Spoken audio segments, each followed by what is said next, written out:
Untuk mengawali kegiatan, silakan Ketua kelasnya Mas Abdul Binabur untuk memimpin teman-temannya untuk bergerak. Siap, doa mulai.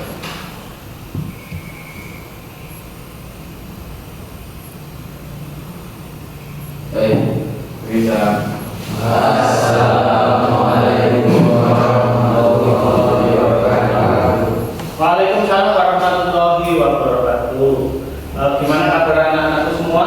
Baik. Alhamdulillah.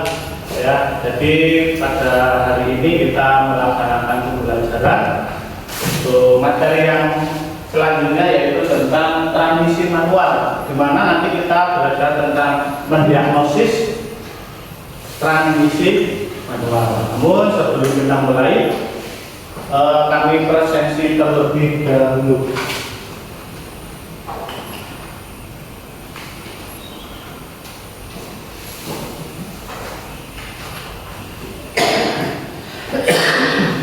Aditya Febrianto,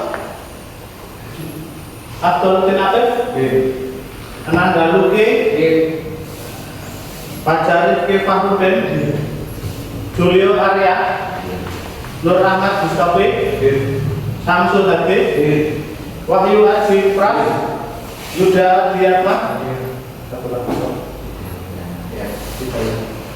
Hidayat Prihananto. Oke, alhamdulillah semuanya hadir ya, tidak ada yang izin. Setelah itu kita mau belajar tentang transmisi manual, di mana pada saat kalian kelas 11 dulu pernah belajar tentang transmisi manual, tetapi pada kelas 11 kalian baru sekedar mempelajari fungsi, nama komponen, cara kerja dan sebagainya, belum sampai mendiagnosis.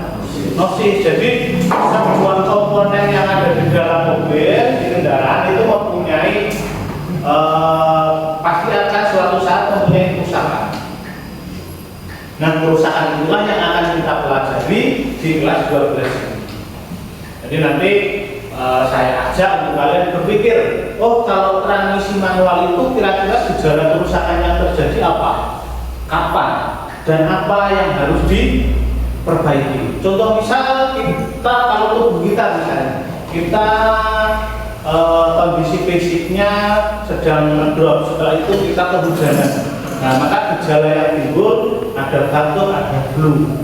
Maka kalau kita sudah tahu penyakitnya apa, maka kita harus segera mengobati, diperbaiki.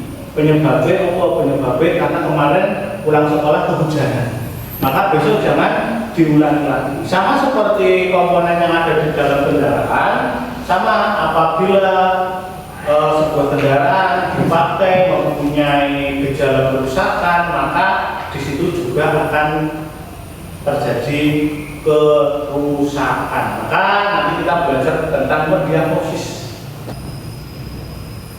Nah, ini ada sebuah video, silakan bisa dipahami dulu.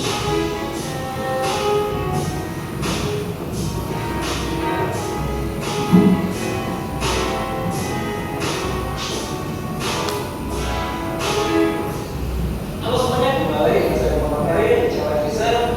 Di video kali ini kita mau membahas mengenai transmisi. Khususnya di video ini kita akan membahas transmisi manual. Tapi sebelum kita masuk ke pembahasan, seperti biasa untuk kawan-kawan yang nanti ingin memberikan kritik, saran dan pertanyaan, jangan ragu tulisannya di kolom komentar di bawah, karena kita juga masih sama-sama belajar. Dan tentunya kita bisa berdiskusi beberapa juga. Oke, tanpa berlama-lama sekarang kita langsung masuk aja ke pembahasannya mengenai transmisi manual.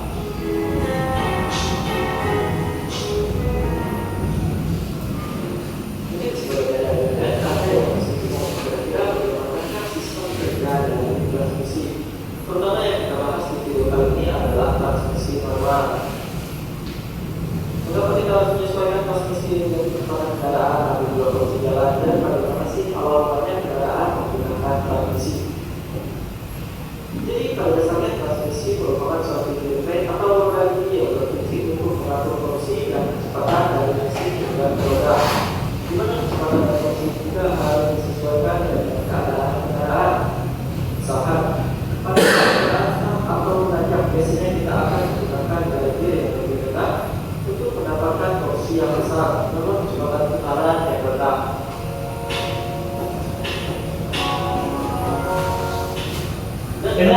sebuah gambar sebuah mobil yang kondisinya tadi sedang menanjak, maka pada saat menanjak dia membutuhkan momen yang besar. Berbeda dengan kondisi gambar ini. Kalau kondisi gambar ini mobil sedang kondisi jalan yang datar, maka dia tidak membutuhkan momen yang besar. Jadi berbeda, itu salah satu perbedaannya. Nah itu karena tingginya ada yang besar dan kecil, maka penggunaannya juga konversi antara kecepatan putaran dan juga torsi. Namun tentunya ini harus memiliki ukuran yang berbeda satu sama lain. Terus diterapkan pada kendaraan di tahun 1891 dan namanya adalah Packard and Levasseur. Yang penemuannya transmisi manual yang disebut sebagai sliding mesh. Di mana seluruh menggunakan alat ini, transmisi manual sliding mesh ini, kendaraan hanya menggunakan satu buah kecepatan. ini ada sebuah transmisi manual yang menggunakan tipe sliding mesh. Yang masih ingat dulu waktu kelas 11 ada sliding mesh, ada constant mesh, yang terakhir ada synchron mesh. Yang bisa dibagikan pastinya tersebut membuat mobil sulit berakselerasi ketika mencapai velocity maksimal kendaraan. Maka dari itu diciptakanlah transmisi manual sliding mesh yang sempat kita sebut tadi, yang merupakan cikal bakal transmisi manual yang dapat digunakan kali ini, yaitu constant mesh. Nanti kita akan jelaskan tentang constant mesh juga. Transmisi sliding mesh terdiri dari 3 pasang gear dan juga 3 polos. Dan pada transmisi ini kendaraan juga bisa digunakan untuk melewati berbagai macam medan. Namun selama penggunaan ini kita akan menemukan kelemahan dari transmisi sliding mesh, di mana pada saat kita sedang menuju menggunakan gear 1 dan ingin melakukan shifting menuju gear 2, kita akan mengalami kesulitan karena transmisi ini tidak didesain untuk berpindah antara posisi gear 1 ke posisi gear yang lainnya. Dan karena hal itu juga transmisi sliding mesh punya nama lain atau sebutan lain, yaitu sebagai press box. Hal itu dikarenakan pada saat kita memaksa untuk memindahkan posisi gear akan menimbulkan suara gesekan yang bising terjadi karena adanya gesekan antara gear frame. Dan untuk memecahkan masalah ini, transmisi sliding mesh pun dikembangkan kembali menjadi transmisi constant mesh. Constant mesh merupakan transmisi yang hingga saat ini masih digunakan pada kendaraan-kendaraan bertransmisi manual. Bahkan tingkat penggunaan transmisi ini masih memiliki peringkat yang paling tinggi di dunia. Umumnya pada transmisi constant mesh terdapat 4 rasio gear sebagai standarisasinya, yang dimana setiap gear ini memiliki rasionya masing-masing. Gear 1 memiliki rasio biasanya 2,9/1 sampai 3/4, yang artinya setiap 2,97 kali putaran pusat maka menghasilkan 1 putaran pada gear output. Ciri khas dari gear ini jika kita lihat langsung adalah ukuran gearnya yang merupakan gear paling besar pada sebuah transmisi. Lalu posisi gear 2 memiliki rasio 2,0261/1, yang artinya memiliki 2,0261 kali putaran pusat untuk menghasilkan 1 kali putaran output. Lanjut, posisi gear 3 memiliki rasio 1,43/1, yang artinya setiap 1,42 kali putaran input sub akan menghasilkan 1 putaran output. Dan yang terakhir posisi gear 4 yang memiliki rasio 1/1, yang biasa disebut juga sebagai direct drive, di mana 1 kali putaran input akan menghasilkan 1 putaran output.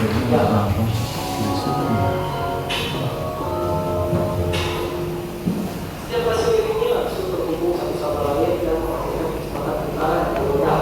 Dan yang membedakan antara sliding mesh dan transmisi ini adalah pada bagian gear output dan juga poros atau subnya, di mana gear dan outputnya, yang membuat gear output ini dapat bergerak secara bebas.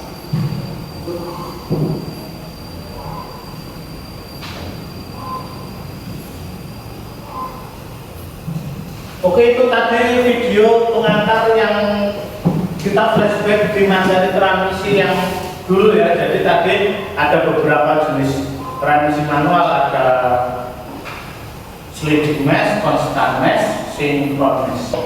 Jadi hasil daripada literasi yang ada di internet dan yang ada di buku. Silakan untuk kelompok satu menyampaikan.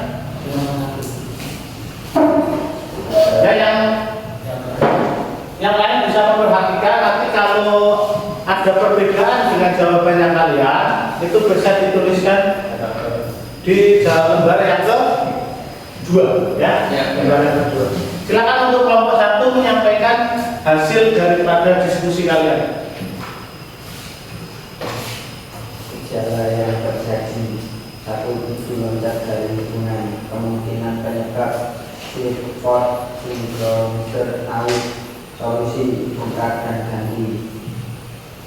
Jadi ada gejala kerusakan yang timbul, yaitu dari kelompok satu adalah giginya loncat dari hubungan.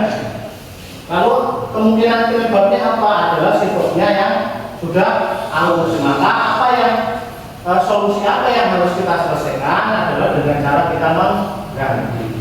Silakan kelompok 2 dan 3 ada yang mau ditanyakan terkait dengan sifat yang disampaikan oleh penyebab dari kelompok 1. Bisa dibuat.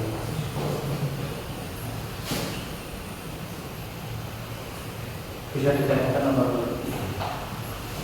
Bisa. Silakan. Oke, untuk kelompok 2 bisa bertanya untuk kelompok 1. Sebutkan ciri gigi transmisi malam minat ganti. Nah, ada sebuah pertanyaan dari kelompok 2 karena tadi menyinggung tentang sifat, maka ada komponen apa yang perlu diganti pada transmisi apabila terjadi kerusakan. Silakan untuk kelompok 1 bisa menjawabnya. Terdengar suara saat bekerja, susah masuk perpindahan gigi. Jadi jawabannya adalah terdapat suara. Iya. Ya, satu adalah terdengar suara abnormal, yang kedua adalah Susah masuk perpindahan. nah, perpindahan giginya susah untuk masuk. Ada yang lain? Lanjut ya untuk kelompok 2, silakan hasil daripada diskusi. Ini kelompok 2 hasilnya apa? Nanti tugas kalian adalah untuk menuliskan yang ada di lembar 2. Silakan Mas. Gejalanya gigi sulit masuk, penyebabnya coughing tidak bebas, sinkronis aus, sinkronis swing aus, mekanik kerja aus. Solusinya dapat dibuka dan berganti. Oke, jadi ada satu gejala kerusakan, yaitu giginya susah masuk. Jadi ketika kita berada di gigi 1, kita mau pindah ke gigi 2, itu susah untuk masuk. Maka penyebabnya apa? Ada 4. Ada 4 penyebab. Salah satunya adalah koplingnya masih tidak bebas. Yang kedua adalah kondisi sinkronisnya halus, sinkronisnya halus, dan mekanik pemindahnya juga halus. Ada yang mau ditanyakan dari kelompok lain? Silakan untuk kelompok 3 bertanya untuk kelompok 2. Jelaskan cara mengerjakan sinkronis. Dengan memutar keseluruhan dengan sedikit. Oke, ada pertanyaan? Ada pertanyaan dari kelompok 3 untuk kelompok 2 adalah bagaimana cara mengecek sinkronis? Karena tadi disinggung ada sinkronis yang halus. Maka apa atau cara mengecek sinkronisnya itu bagaimana apabila terjadi kerusakan? Maka jawaban dari kelompok 2 apa tadi? Dengan memutar persinggungan dengan speed video.